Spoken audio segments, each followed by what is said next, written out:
आप सभी YouTube दर्शकों का आपके अपने स्टडी मेंटर YouTube चैनल पर हार्दिक स्वागत है।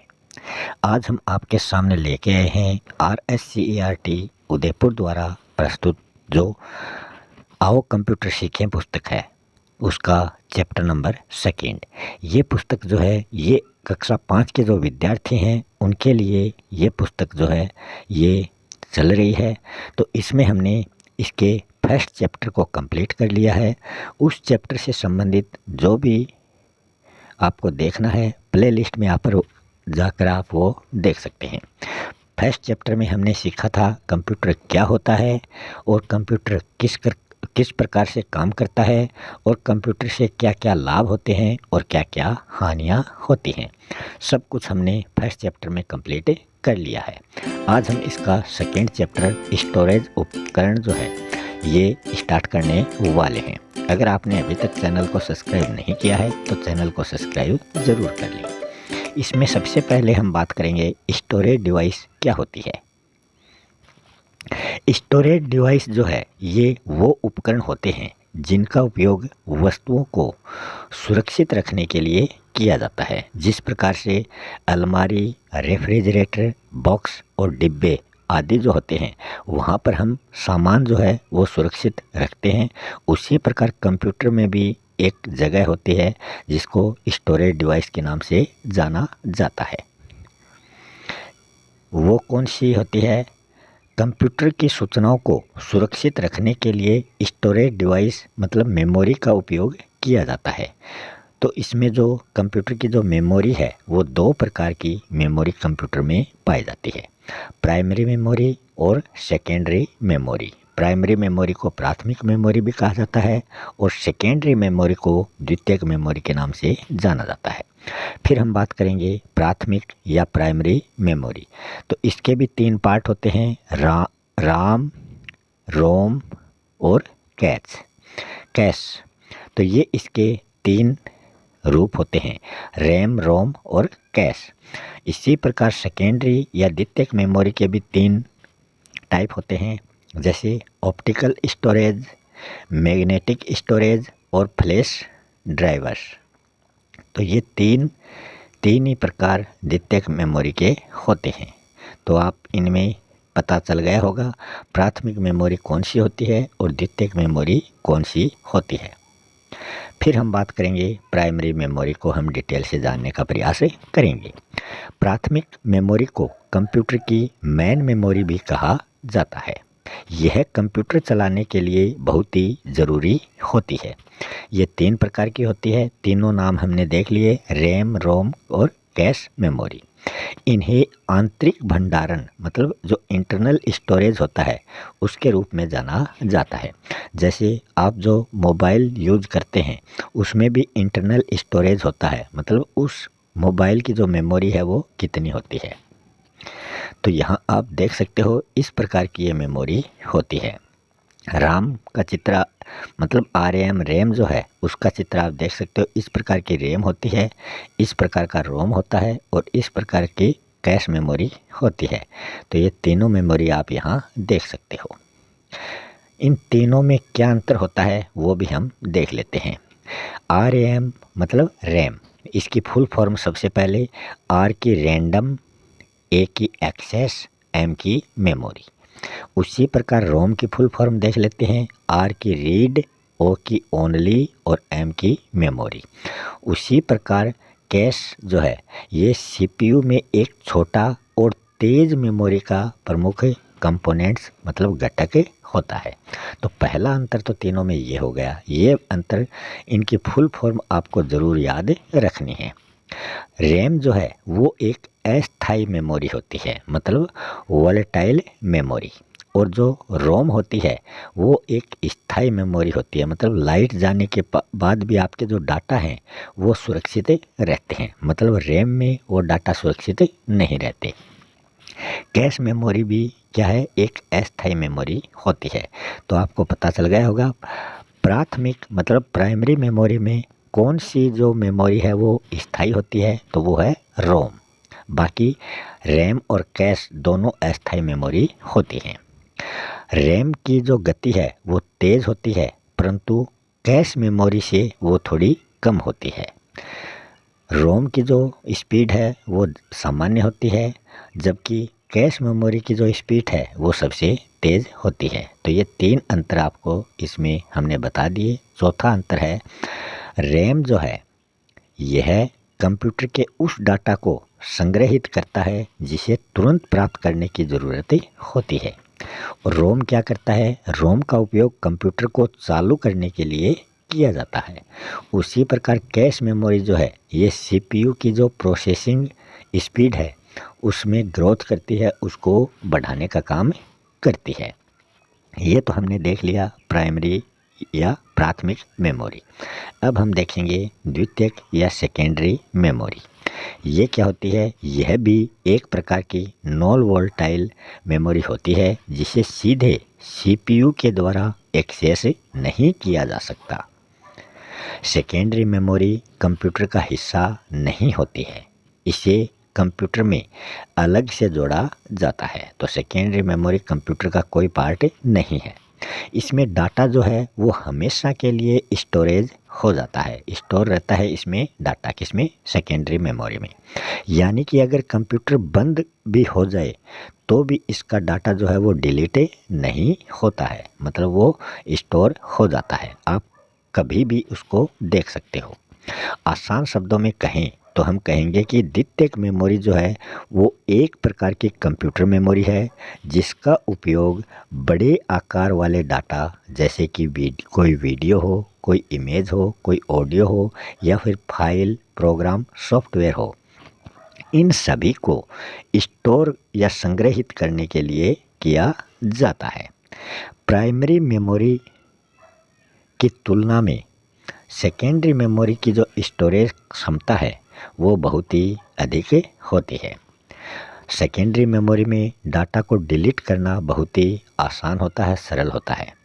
इन्हें बाह्य भंडारण के रूप में भी जाना जाता है क्योंकि ये कंप्यूटर के अंदर नहीं होती बल्कि अलग से ये कंप्यूटर में लगती है, तो इसको बाह्य भंडारण के रूप में भी हम इसको जान सकते हैं। द्वितीयक मेमोरी के भी 3 प्रकार होते हैं, हमने ऊपर आपको दिखाया था, ऑप्टिकल में स्टोरेज, मैग्नेटिक स्टोरेज और फ्लैश मेमोरी।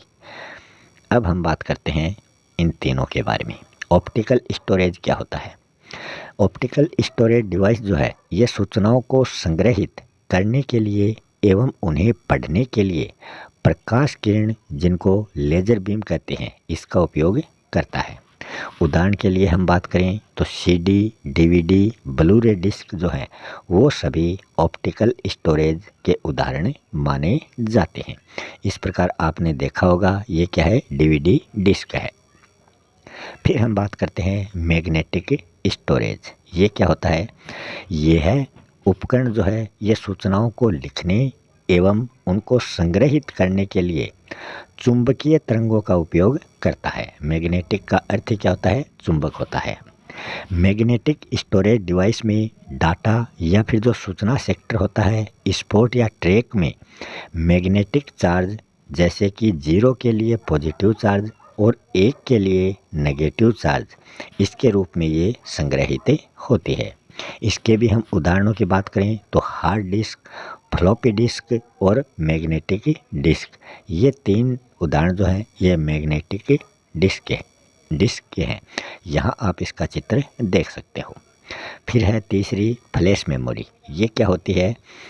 इस डिवाइस में सूचनाओं को सुरक्षित रखने के लिए सिलिकॉन चिप का उपयोग किया जाता है। तो सिलिकॉन चिप का उपयोग किसमें होता है? फ्लैश मेमोरी में।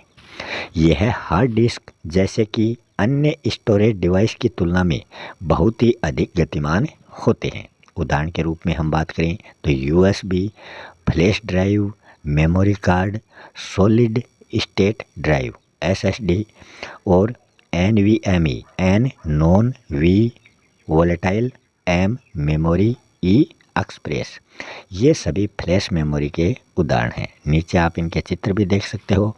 Pen drive, non volatile memory express और सॉलिड स्टेट ड्राइव, ये 3 चित्र आप यहाँ देख सकते हो।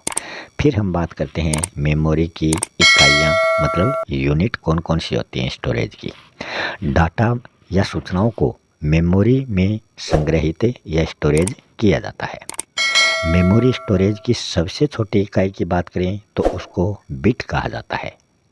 बाइनरी डिजिट 0 और 1 जो होते हैं वो क्या होते हैं, उनको बिट के रूप में जाना जाता है। सूचना संग्रहण की क्षमता के आधार पर मेमोरी इकाइयाँ जो हैं वो नीचे आपको दी गई हैं। मतलब बिट जो है वो सबसे छोटी इकाई है। 8 बिट मिलकर 1 बाइट बनता है। तो ये क्वेश्चन भी कई बार पूछा जा चुका है। 8 बिट बराबर कितना होता है, 1 बाइट। फिर 1024 बाइट हम कर लें तो इसमें कितने किलोबाइट हो जाएंगे, केबी। तो इसमें 1 किलोबाइट हो जाएगा। यहाँ हम 1024 बाइट को अगर बिट में चेंज करेंगे तो इसको 8 से मल्टीपल हमें करना पड़ेगा। फिर 1024 केबी जो बाइट से बड़ा होता है तो ये एमबी में इसको चेंज किया जाएगा। तो एमबी मतलब मेगा बाइट। तो 1024 केबी जैसे ही हो जाएगा 1 एमबी हो जाएगी। आप देखते होंगे जो नेट की स्पीड है वो एमबी में आती है। फिर हम बात करें 1024 एमबी। 1024 एमबी मिलकर 1 जीबी बनता है। जीबी की फुल फॉर्म होती है गीगाबाइट। मतलब एमबी से जो बड़ी यूनिट है, इकाई है, वो है गीगाबाइट। फिर 1024 गीगाबाइट जो है वो 1 टीबी के बराबर होता है। टीबी की फुल फॉर्म होती है टेराबाइट। फिर 1024 टेराबाइट जो है वो 1 पीबी के बराबर होता है। पीबी मतलब पेटाबाइट। 1024 पेटाबाइट जो है वो 1 ईबी के बराबर होता है, मतलब एक्साबाइट। आप इस तालिका में देख सकते हो सबसे छोटी यूनिट तो बिट है और बिट 8 बिट मिलकर 1 बाइट बनता है। उसके बाद में 1024 की काउंटिंग आ रही है। सबसे पहले किलोबाइट, फिर मेगाबाइट, फिर गीगाबाइट, फिर टेराबाइट, फिर पेटाबाइट, फिर एक्साबाइट और एक्साबाइट के बाद में जेटाबाइट। तो यहाँ आप KMG TPEZ इस प्रकार इनको याद रख सकते हो। सबसे पहले BKM GT PE और Z। तो ये सबसे बड़ी इकाई और ये सबसे छोटी इकाई। K kilobyte, M megabyte, G gigabyte, T terabyte, P petabyte, E exabyte. इस प्रकार आप इनको याद रख सकते हैं। अब इसके कुछ इम्पोर्टेंट पॉइंट्स यहाँ दिए गए हैं जो हमने इस चैप्टर में पढ़े हैं, इनको भी आप पढ़ें। और फिर हम इसके जो एक्सरसाइज क्वेश्चन हैं उसमें बात करते हैं। तो जो कंप्यूटर की मेमोरी होती है वो कितने प्रकार की होती है, तो वो 2 प्रकार की होती है, प्राइमरी और सेकेंडरी। तो ये ब वाला ऑप्शन इसमें सही हो जाएगा। आगे है निम्नलिखित में से अस्थायी मेमोरी कौन सी है। तो आपने देखा होगा ऊपर हमने रैम,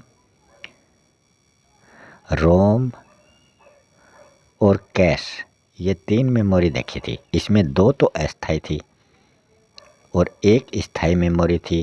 तो ये स्थायी मेमोरी थी, तो इसमें रैम जो है ये अस्थायी मेमोरी हो जाएगा। प्राइमरी मेमोरी इनमें से कौन सी है, तो अभी हमने ये प्राइमरी मेमोरी देखी है तो इसमें यही आ रहा है। बाकी ये सभी क्या हैं, सेकेंडरी मेमोरी हैं। तो इसमें द वाला ऑप्शन सही हो जाएगा। 1 बाइट किसके बराबर होता है, तो हमने अभी देखा था सबसे छोटा B और सबसे बड़ा Z। तो 8 बाइट मिलकर 1 मतलब 8 बिट मिलकर, सबसे छोटी क्या होती है, बिट। तो 8 बिट मिलकर 1 बाइट के बराबर होते हैं। फिर हम बात करते हैं रैम की full form random access memory. ये रैम की फुल फॉर्म है। रोम की फुल फॉर्म ये है रोम